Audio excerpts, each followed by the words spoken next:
Hi everyone, I'm Lucy Macdonald, physiotherapist. Welcome back to my virtual clinic. Today I'm going to be introducing you to a special guest, Dr. Cath Spenser-Smith, and she's going to be talking all about your running training in the heat.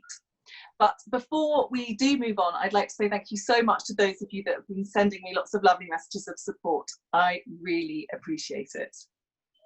So, here's Dr. Cath, as she likes to be known. So Dr. Cath operates out of London. If you look up Sports Doctor London, you will find lots of really useful information all about injuries and sports medicine. She is my absolute go-to person. If I am concerned about any of my patients, I refer them on to Dr. Cath. So, Dr. Cath, can you tell me, I know at the moment lots of people are really worried about training in the heat. Obviously, normally if we're training for the marathon season, most of the marathon training is happening in the winter. At the moment, more and more people are having to train during the summer months. So do they have anything to be worried about? So we're so British, aren't we? It's all about the weather. You know, it's too cold. I don't want to go out in the snow. And then the summer comes along. Oh, it's too hot. And frankly, if we lived anywhere else in the world, we probably would have a problem. But there is a little bit of something about this, isn't there? So if we think about sort of what we normally used to, if we're normally used to running a spring marathon, you're absolutely right. We're used to training supposedly in January when we've gotten over the Christmas glut. And now it's a bit of a challenge for people, especially if you've kind of mentally built yourself up to say maybe running the London in April, which didn't happen. And now we have to think, okay, we've got to run in the heat. So what we're really talking about is how we balance our body temperature and this crucial thing, which is hydration. So we're not that used to getting very hot as Brits, but you may at some point in your life have experienced heat stroke, possibly as a child. And if you've ever experienced that, you'll know it's a really weird and unpleasant sensation. So I've only experienced this once in my life, and I've run over 100 marathons. So the only time I've experienced it is sitting in the south of France, waiting for the Tour de France to go past. And I sat in baking heat for 5 hours and I had the shivers, a terrible headache. And of course I had heat stroke. So it is absolutely possible to get heat stroke running a marathon on a hot day. But your chances of that happening are much, much less if you learn to become tolerant to the heat. Because if you think about it, people who live in Japan, who are training in sweltering humidity, if you live in Australia, parts of Africa, very hot, running amazingly. So there's a big part of this which is acclimatization. So when we're talking about being acclimatized to heat, we actually have to go out and run in the heat. But I'm not talking about mad dog and Englishman type running in the heat. So if you are maybe running an autumnal marathon, unless you're very, very slow as a runner, you're still going to be running, hopefully, the majority of the race before midday. So let's face it, most of the heat racks up at noon-ish in the UK. And if it's autumn, you're fine. Okay, it's going to be cold. There'll probably be sleet. You might be lucky and have an autumnal sunny day, but you're not going to be challenged significantly by heat on the day normally in October.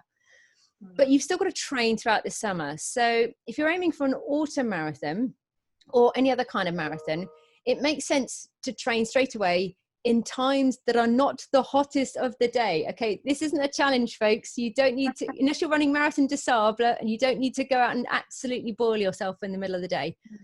And there are different kinds of runs that we do throughout the week. So you might have some tempo runs, some short hill sessions. You can do those shorter type runs that require a little bit more muscle power, a little bit more plyometric activity, a little bit harder loading in the heat. But it's your longer runs that you're going to need to pace out. And if you're not already doing this, I'm a huge advocate of measuring your heart rate, monitoring your heart rate when you're training. And this is a really key way of making sure that you're not baking yourself, because the first thing that happens when we get heat stress, which is basically about our body trying to disperse heat, we have to pump the heart harder, we have to pump it all through the capillaries and the surface of our skin in order for it to dispel heat. That takes energy, and our heart's got to race a bit faster. So when we're in hotter weather, we challenge ourselves and our heart rate goes up. So if you're used to measuring your heart rate on your longer runs in particular, you'll probably find that you might be sitting, I don't know, around a 160, 170 if you're pushing it at a good pace.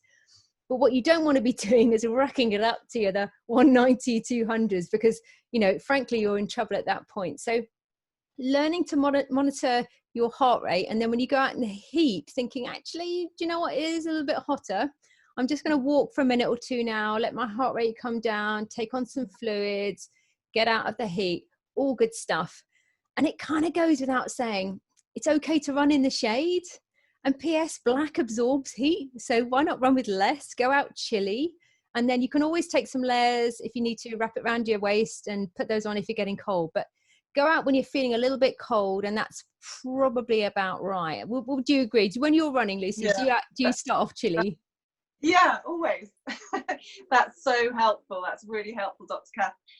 You mentioned about hydration. Could you talk a little bit more about that? Because I know people are really keen to learn more about that. Yeah. So we can frankly really get ourselves in a tiz over what to drink, how much to drink, and all that stuff.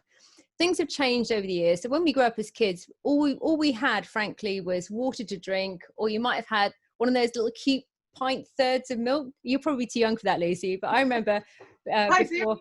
Do you remember the pint of milk? Yeah. That's all we had to drink, wasn't it? And you had access to a water fountain. When you were playing in the playground, you were thirsty at lunchtime, yeah? So the first message about hydration is it's not that difficult. The trick is to not wait till you get thirsty.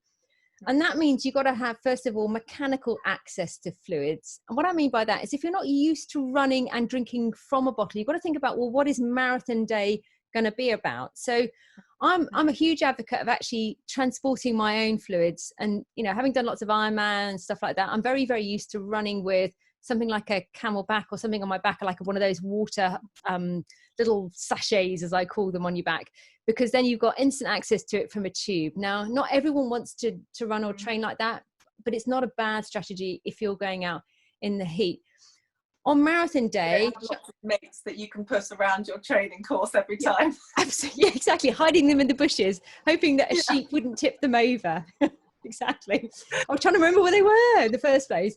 So that's a neat trick. If you don't mind doing loops, you can literally hide bottles of fluid in, you know, places. But otherwise, you can train with some kind of water reservoir on your back. So you need access to fluids regularly. How much should that be? Well, this is tricky to say because it depends on how fast you are, how fat you are, how lean you are, how heavy you are, how fast you go. But as a really rough rule of thumb, it's probably somewhere between 500 to 800 mils per hour. So when I'm running a marathon, I'm going to probably chug through about 150 mils per hour. I go a bit quick, but I get hot. I go puce in the face. I'm one of those people that loses salt readily. So when we're talking about hydration, what we're talking about is balancing salt and water. So our bodies are made up of cells, and it's crucial that the salty balance and the watery balance. The salt attracts water into cells, and when we just have water, we find that the water leaks into cellular tissues where places it shouldn't be. And then in extreme cases, as you might have heard, you know, sometimes you can overwater yourself and end up with all kinds of strange complications. Your brain swells and all that crazy stuff. That is rare. Okay, first of all, so don't lose your marbles over thinking, oh my goodness, I'm going to overhydrate. If you are taking on an isotonic sports drink, which is balanced, it's got a bit of salt, it's got a bit of sugary stuff in it as well, it's very difficult to get into that situation. And the most pressing thing you're going to have is you're going to need to go and pee in some underpass, okay, because you've taken on too much fluid. So don't wait till you get thirsty. And you're probably going to need to drink about 150 to 200 mils every 15 minutes. So if you're not used to mechanically drinking out of a water bottle or one of those Lucozade type sachets that you'll probably get on race day, you need to practice that, or you need to take some kind of reservoir device with you, and then you'll be fine. Brilliant. There was one thing that was once highlighted to me, which I think is worth mentioning more about race day, is that there are so many water stations along the way, and it's worth bearing in mind that that's not a way of the marathon organisers advising you to have a drink. So you're not supposed to have a drink every time that you come across a water station, or indeed a hydration station. So yeah, that's I think quite useful for a lot of people, because actually you can see why the logic might be there. You might sort of think, well, of course, why else would they have them so frequently? Yes. Yeah. So little sips. And sticking. Exactly. Yeah. Little sips, little and often. And if you're at a race where they give you a water bottle, see if you can catch one of the caps, because most of us can run along with a bottle, or most of us can run along with those little screw caps that you put on the top of the sachet. So try and grab one of those. And the other point is that the way I think about it is be a left-hand runner or right-hand runner. In other words, pick up your drinks on the left-hand side or the right-hand side. What you don't want to be doing is constantly weaving across. Yeah. Otherwise, you're going to end up running Yeah. 30 miles, literally. Yeah, and you'll end up with hip issues, to say the least. Yes, don't want that on race day. So. No, definitely not. Okay, that's really helpful, Cath. And I guess it might also be worth sort of maybe finishing things up with, do you think there are any advantages of running in the heat? Sure. So if you're an old croc like me, nothing is easier than having your joints warmed up for you than the sunshine. So I agree. I love it.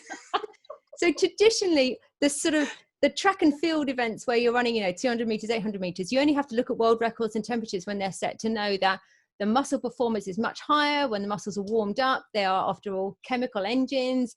You throw a little bit of heat under a Bunsen burner, everything boils up. It's the same with muscles. We need warmth to run faster. The trouble is that most of us as Brits are not used to running in the heat. So we get a bit of a heat stress.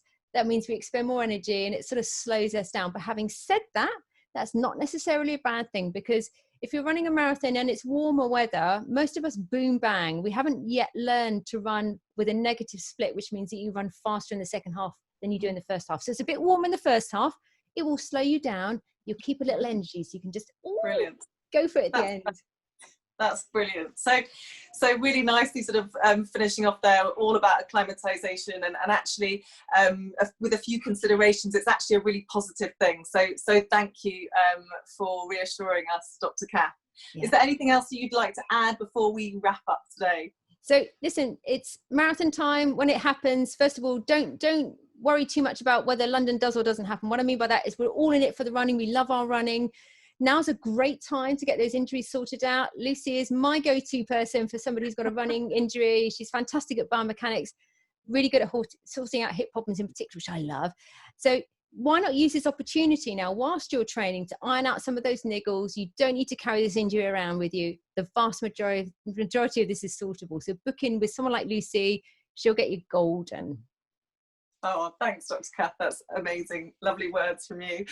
Okay, well, I hope you've all found that really helpful. Please do press the subscribe key so that you can make sure that you catch all my future videos. And please do let us know what you would like us to do a video on next. And in the meantime, happy running. Bye.